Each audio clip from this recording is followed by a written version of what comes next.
बात जब विकास की करते हैं तो विकास में हर किसी का अहम किरदार होता है।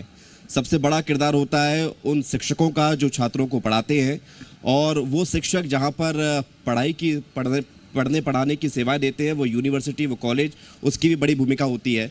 तो आप जो हमारे बीच मौजूद हैं, आप विपक्ष की आवाज़ के तौर पर सदन में जाने जाते हैं, प्रदेश में पहचाने जाते हैं। आप नौजवानों को इस काबिल बना रहे हैं कि वो विकास कर सकें, खुद का भी और प्रदेश का भी। तो सवाल मैं राजनीति से ज़्यादा ज़रूरी आपसे करूंगा, क्योंकि महत्वपूर्ण ये हो जाता है कि राजनीति तो हमेशा चलती है, लेकिन जब पढ़ने का मौका आता है तो वो हमेशा नहीं आता है। AKS यूनिवर्सिटी किस तरह से काम कर रही है विंध्य के छात्रों के डेवलपमेंट को लेकर, उनके भविष्य को लेकर?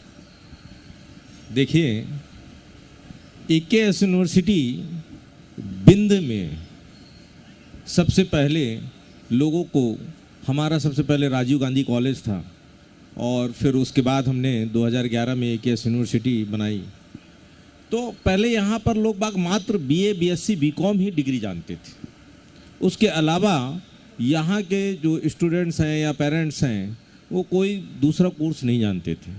तो हमने सबसे पहले माखनलाल यूनिवर्सिटी के कोर्सेज़ को चालू किया, जिसमें हमने कंप्यूटर के कुछ डिग्री कोर्सेज़ थे, आपका जर्नलिज्म के भी कोर्स हमने स्टार्ट किए, और पूरे लोगों को हमने इतना एडवर्टीज़मेंट यहाँ से लेके हमने छतरपुर, नौगांव, इधर सीधी, सिंगरौली, बैढ़न, कटनी में हमने राजीव गांधी कॉलेज का किया। और उसके बाद जो है, जब हमारी AKS यूनिवर्सिटी बनी, तो जो चीज़ हम नहीं कर पा रहे थे, चूँकि सिलेबस डिज़ाइन करना यूनिवर्सिटी का काम होता है, तो हम माखनलाल यूनिवर्सिटी के अंडर में थे। APS यूनिवर्सिटी से भी मेरा कॉलेज चल रहा है, राजीव गांधी कॉलेज। तो हम बहुत सारे कोर्स तो हमने उनमें सिलेबस चेंज करवाया, लेकिन खुद फ्री हैंड नहीं थे। लेकिन जब हमने AKS यूनिवर्सिटी चालू की, तो AKS यूनिवर्सिटी में हमने ऐसे कोर्स चालू किए जिसके बाद जॉब के चांसेस ज़्यादा हों। हमने बहुत सारे कोर्स, और बीटेक सब जगह पे आपका B चलता था, हमने सबसे पहले दिया कि अब B नहीं, बीटेक, क्योंकि हम प्रैक्टिकल बेस्ड करवाना चाहते थे, ताकि बच्चा जब पढ़ के निकले तो उसको जॉब मिल सके। और लगभग जो हमारे हर सेमेस्टर में हम इंडस्ट्रियल विजिट करवाते हैं, और बहुत सारे स्टूडेंट्स हमारे यहाँ पे जो हैं, जैसे माइनिंग के तो लगभग हमारे 50 के ऊपर लगभग जो लड़के हैं, 50 के करीब जो हैं, वो गवर्नमेंट जॉब में हैं, माइनिंग सेक्टर से ही। और ऐसे ही जो है प्राइवेट कंपनियों में बहुत सारे बच्चे हमारे यहाँ के, सीमेंट फैक्ट्री वगैरह में भी हैं। हमने सबसे पहले यहाँ पर अपना बीटेक सीमेंट टेक्नोलॉजी चालू किया, और मेरी ख्याल से जहाँ तक एमटेक सीमेंट टेक्नोलॉजी एशिया महाद्वीप में पहली बार हम ही ने चालू किया था। तो इसके लिए तालियां ज़रूर बजती रहनी चाहिए। धर्मेश जी, मैं आपके पास आ रही हूँ। एक लंबा अनुभव सियासत में, कांग्रेस पार्टी से ताल्लुक़ रखते हैं आप, मैहर से आते हैं, उसी मैहर से जहाँ पर इन दिनों एक आवाज़ है जो कि बहुत ज़ोर से उठ रही है, अलग विंध्य बनाने की मांग। क्या धर्मेश घई इस मांग के सपोर्ट में है, समर्थन में है? देखिए, खुली आंखों से सपना देखना बहुत अच्छा लगता है। सपने सपने होते हैं, अपने नहीं होते। विंध्य बनना चाहिए, बिल्कुल सही बात है। पर एक सपना हमने भी देखा है कि विंध्य के साथ साथ मैहर राजधानी बननी चाहिए। क्यों? मैहर एक धार्मिक नगरी है, मैहर एक औद्योगिक नगरी है, मैहर एक सांस्कृतिक नगरी है। मैहर बीच विंध्य में स्थापित है। तो हमारे मैहर के लोगों का भी एक सपना है कि अगर विंध्य बने तो मैहर को राजधानी बनाया जाए। लेकिन उससे पहले सपना ये है कि मैहर ज़िला बने। मैहर का ज़िला बनना हमारी सरकार थी। मैहर कमलनाथ जी थे, मैहर आए थे अध्यक्ष बनने के बाद। तो मैं नगर पालिका अध्यक्ष था, मैंने उनसे निवेदन किया था कि अध्यक्ष जी, जब आपकी सरकार, हमारी सरकार बनेगी, आप मुख्यमंत्री बनेंगे, तो मैहर को ज़िला बनाया जाए। तो उन्होंने जवाब में कहा था, घई जी अगर मगर कुछ नहीं, मध्य प्रदेश में कांग्रेस की सरकार बनेगी और मैहर जिला बनेगा। उन्होंने अपना वादा पूरा किया, मैहर को जिला घोषित किया, पर किसी कारणवश मध्य प्रदेश में कांग्रेस की सरकार नहीं रही और मैहर के लोगों के वो सपने अधूरे रह गए। आज भी वो सपने हैं।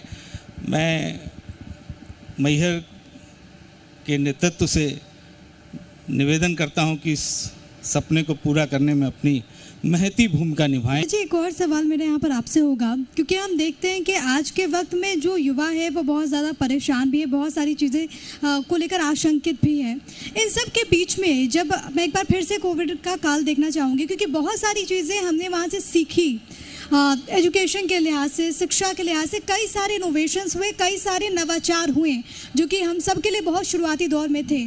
ऐसे में एक डिजिटल एजुकेशन का कॉन्सेप्ट आया, ऑनलाइन हमने देखा कि किस तरीके से बच्चों की क्लासेस लगी। आज के वक्त में जब चैलेंजेस तो हैं आने वाले वक्त के लिए, ये कितना आपको सही लगता है और कितना एक्सेप्टेबल है स्टूडेंट्स के लिए? देखिए, कोरोना काल के समय में आदमी के सामने एक बहुत बड़ी मजबूरी थी, या तो क्लास नहीं लगती तो वो ईयर उनका खाली जाता। फिर दूसरा था ऑनलाइन क्लासेस का, तो बहुत लोगों ने ऑनलाइन क्लासेस करवाई। हमने अपने यहाँ यूनिवर्सिटी में हमारा खुद का सॉफ्टवेयर बना हुआ है, उसमें हमने जितनी भी क्लासेस चलाई वो रिकॉर्डेड क्लास थी। बच्चा ऑनलाइन भी देख रहा है, ऑनलाइन पढ़ रहा है, उसके अलग अटेंडेंस लग रही है। उसके बाद बच्चा यदि कहीं पे कंफ्यूजन है उसको कि मैंने ये टॉपिक पढ़ा था, तो वो हमारी रिकॉर्डेड थी, उसको जाके बच्चा 2 दिन, 10 दिन बाद, 1 महीने बाद, 2 महीने बाद वो उस क्लास को फिर से की उस डेट की क्लास को देख सकता था। लेकिन ऑफलाइन जो पढ़ाई है उसका एक अलग ही महत्व है, क्योंकि वहाँ बच्चा अपने टीचर के सामने रहता है, जो भी प्रॉब्लम्स है उसको वो तुरंत पूछ सकता है। प्रैक्टिकल भी होते उसके।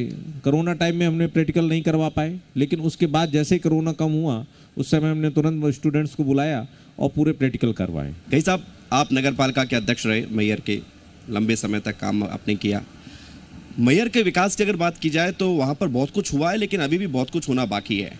अंतर्राष्ट्रीय पहचान है मैहर की, माँ शारदा की वहाँ पर है। क्या कुछ और होना चाहिए आपको लगता है जिस पर काम अभी बाकी है? मैहर चूँकि एक माँ शारदा की नगरी है, दूर दूर से वहाँ पर लोग दर्शन करने आते हैं। मैहर में मेरे 5 साल के कार्यकाल में मैंने 100 से 125 करोड़ के काम करीब कराया। हमारे पास एक बड़ी चुनौती थी, क्योंकि मेरे कार्यकाल के बाद 17 गांव नए जुड़े थे, परिसीमन हुआ था, तो उसमें बेसिक नीड्स जो गांव की थी, जो सड़क, बिजली, पानी पहुंचाना, वो बड़ी एक चुनौती थी। पर हमारी परिषद ने पूरी लगन और मेहनत से काम किया और आज पूरे जो नए गांव जुड़े थे वहाँ पर सड़क है, बिजली है, पानी की कहीं कहीं नहीं हुआ पर काफ़ी जगह पानी की समस्या का समाधान हुआ है। वहाँ पर हमने नई सब्जी मंडी हमारे कार्यकाल में बनी, शिफ्ट भी हो गई है, चालू भी हो गई है। तालाबों का सौंदर्यीकरण हुआ और जो भी आज सड़कें आप देख लीजिए, रेस्ट शेल्टर्स देख लीजिए, आप जाएंगे तो आपको लगेगा कि आप माता की नगरी में आए हैं। बहुत काम करना शेष भी है, बहुत काम अधूरे भी हैं। एक मुख्यमंत्री जी ने घोषणा की थी हर की पौड़ी के लिए, माँ नर्मदा का जल मैहर आएगा और उस जल से माँ का श्रृंगार होगा। मुख्यमंत्री जी ने घोषणा की थी, पर वो घोषणा ही रह गई। अभी तक माँ नर्मदा का जल मैहर नहीं आ पाया। आज 8 साल से वहाँ पर सलीमनाबाद में टनल बन रही है और 8 साल में 12 किलोमीटर टनल पूरी नहीं हो पाई। अभी करीब 8 किलोमीटर टनल 8 साल में बनी है। अभी सांसद जी कह रहे थे कि 4 किलोमीटर टनल हम 1 साल में पूरी कर लेंगे। ये सब सपने दिखाने वाला है। 2024 तक अगर माँ नर्मदा का पानी नहीं आता है दाई तट नहर में, तो ये पानी गुजरात को चला जाएगा, ये एग्रीमेंट है। तो ये पानी कहीं षड्यंत्र तो नहीं है बड़ा, क्योंकि 8 साल तक 12 किलोमीटर की टनल नहीं बनना ये एक बहुत बड़ा दुर्भाग्य है कौन है हमारे षड्यंत्र विंध्य में के शामिल लिए। कौन है? जी, षड्यंत्र में शामिल षड्यंत्र कौन है? ये है कि ये कहीं पानी गुजरात को तो नहीं देने का षड्यंत्र चल रहा है। एक भाई साल साहब, में आप 4 पानी की किलोमीटर बनेगी। समस्या का जिक्र कर रहे हैं, लेकिन एक और उससे बड़ी उससे- समस्या है। उससे बड़ी समस्या ये है कि उससे कम से कम 1.5 लाख हेक्टेयर जमीन यहाँ पर किसानों की सिंचित होनी है। हमारा किसान उसका इंतजार कर रहा है। आज 8 साल पहले 5 साल पहले वो जल जो मतलब इधर विंध्य क्षेत्र में आना चाहिए था, वो आज हमारा किसान टकटकी लगा कर देख रहा है, पर वो नर्मदा माँ का जल इस एरिया में नहीं आ रहा, जिससे हमारा अगर वो जल आ जाता तो आज पंजाब जैसी खुशहाली हमारे विंध्य में होती। सरकार ये आज दावा वो कर रही है कि सिंचाई जल्द से जमीन जल्द वो होती। जल आएगा, लेकिन मैं जो एक बड़ी समस्या की बात कर रही हूँ, मैं बिजली समस्या की बात कर रही हूँ। इसको लेकर हम देखते हैं कि बीजेपी के अपने लीडर ही सवाल उठाते हैं। कांग्रेस पार्टी इसके लिए क्या कर रही है? नहीं, कांग्रेस पार्टी तो लड़ रही है। हम कांग्रेस के जब 15 महीने की सरकार थी तो उसमें जो काम था उसको तेज किया गया था, फिर ढीला हो गया। पता नहीं कौन सी मशीन वो टनल खोद रही है जिसको आज तक वो 13 किलोमीटर 12 किलोमीटर टनल नहीं जी, एक नहीं खोद सवाल पाई। और, कांग्रेस किस गति से आगे बढ़ रही है? आप वरिष्ठ नेता हैं, विंध्य के हर एक क्षेत्र को जानते हैं, परेशानियों को समझते हैं। आपको लग रहा है कि जिस गति से या जिस नेतृत्व से या जिस रणनीति से कांग्रेस आगे बढ़ रही है वो पर्याप्त है 2023 के लिए, या कुछ और करना बाकी है? देखिए 2018 में भी मध्य प्रदेश की जनता ने कांग्रेस को ही बहुमत दिया था, पर वो षड्यंत्र पूर्वक खरीद फरोख्त करके सरकार को गिराया गया। कुछ बातें, कुछ अगर हम शिक्षा की बात करते हैं तो एक किताबी ज्ञान और दूसरा प्रैक्टिकल नॉलेज, दोनों में बहुत अंतर है। हम देखते हैं कि कई बार जब युवा फील्ड में जाते हैं तो प्रैक्टिकल नॉलेज की थोड़ी कमी नज़र आती है। ऐसे में एकेएस यूनिवर्सिटी की ओर से क्या कुछ पहल की जा रही है ताकि बच्चा उसका सर्वांगीण विकास हो सके? देखिए, हमने सबसे पहले कहा कि हमने बीई नहीं बीटेक चालू किया था, और उसके बाद आरजीपीवी वगैरह ने भी बीटेक कर दिया। तो हमने इसीलिए किया था क्योंकि हम प्रैक्टिकल बेस्ड कर रहे थे, क्योंकि हमको मालूम है कि बच्चा जब पढ़ के निकलता है और जॉब के लिए जाता है, किसी भी इंडस्ट्रीज़ में जाता है, तो उससे पूछा जाता है कि तुमसे क्या बनता है। तो इसलिए हम हर जितनी भी इंडस्ट्रीज़ हैं उनसे टाई अप कर रहे हैं और किए हुए हैं हम अपने यहाँ बच्चों को, ताकि अच्छे से ट्रेनिंग दिलवा सकें। और जब बच्चा अच्छा ट्रेनिंग पा जाएगा, सारा नॉलेज होगा उसको, तो वो ऑलरेडी किसी अच्छी कंपनी में जा सकता है। दरवेश जी 2018 में विंध्य की जनता ने आशीर्वाद आपको कम दिया था, आपसे मतलब कांग्रेस को। अब आप कांग्रेस क्या करने जा रही है कि आशीर्वाद वो दोबारा मिले, लोग जिताएं आपको, सीटें आपकी बढ़ें? कांग्रेस एक तो बूथ लेवल पे नीचे जाके हम लोग सब तैयारी कर रहे हैं। हमारे ब्लॉक, सेक्टर, मंडलम, इस लेवल पे हमारे लोग सब लग के कमलनाथ जी के नेतृत्व में सब हमारा तैयारी चल रही है। और आपको लगता है कि सभी युवाओं हमारे- को कम मौका दिया जा रहा है कांग्रेस में? नहीं, युवाओं को तो सबसे ज़्यादा मौका दिया गया है। कैसे? हमारे साबित जितने कीजिए। सबसे ज़्यादा युवा मंत्री तो युवा मंत्री थे कैबिनेट में। आप देखिए लिस्ट उठा के, जो चीज थी नहीं उसकी छोड़िए ना, अभी है उसमें कहाँ आगे युवा? आगे भी युवाओं को ही मौका अभी ये- भाई विधायकों को टिकट दी गई, युवाओं को आगे किया गया, तब तो वो लीडरशिप डेवलप हुई। आज आप देख लीजिए पूरा यहाँ भी देख लीजिए, अभी सिद्धार्थ कुशवाहा जी हैं, उनको टिकट दी गई, नीलांशु चतुर्वेदी जी को टिकट दी गई, कल्पना वर्मा जी को टिकट दी गई, सब युवा हैं। मतलब युवा केवल जिताएं और पार्टी बड़े चलाएं।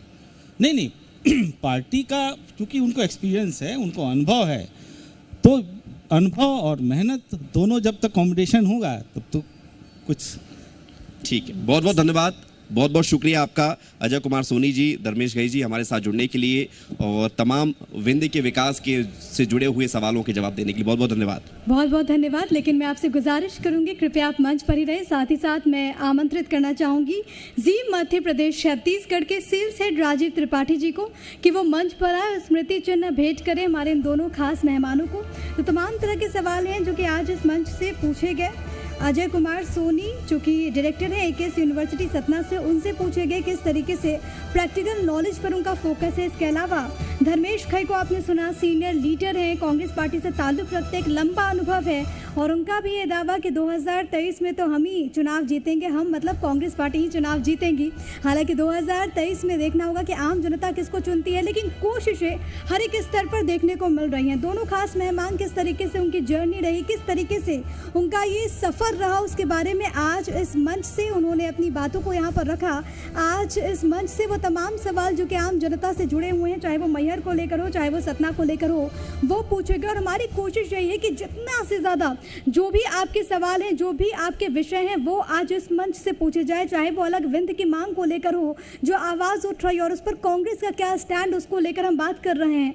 बिजली की समस्या को लेकर जो लगातार बातें सामने आई, उस पर क्या कुछ कहना है पक्ष का, क्या कुछ कहना है विपक्ष का, 2023 को चुनाव को लेकर किस तरीके से तैयार है दोनों ही दल, ये जानने की कोशिश है। 2024 को लेकर क्या तैयारियां हैं एक सांसद के तौर पर गणेश सिंह की, हमने ये भी जाना है अभी तक इस पूरे सफर में। तो आपने उन तमाम लोगों को सुना, जनता ने जिनको चुनकर भेजा है अपनी उम्मीदों को पूरा करने के लिए, उनसे लगातार सवाल जवाब किए जा रहे हैं। हर एक आयाम को छूने की कोशिश आज हमारे इस मंच से है, यानी कि जी मध्य प्रदेश छत्तीसगढ़ के इस मंच से है। हम कोशिश यही करते हैं कि आम जनता के जो भी विषय है, चाहे वो किसान हो, खेती से जुड़े हुए जो विषय हैं, चाहे वो बच्चे हैं, एजुकेशन को लेकर जो उनके जहन में तमाम बातें चल रही हैं, वो तमाम सवाल पूछे जाए। समाज सेवी के तौर पर जो लोग सामने आते हैं, जो लोग समाज को आगे बढ़ाने का काम करते हैं, उनकी जिम्मेदारियां क्या कुछ बन जाती हैं और किस तरीके से वो आगे बढ़ते हैं, ये जानने की कोशिश लगातार ये मंच कर रहा है।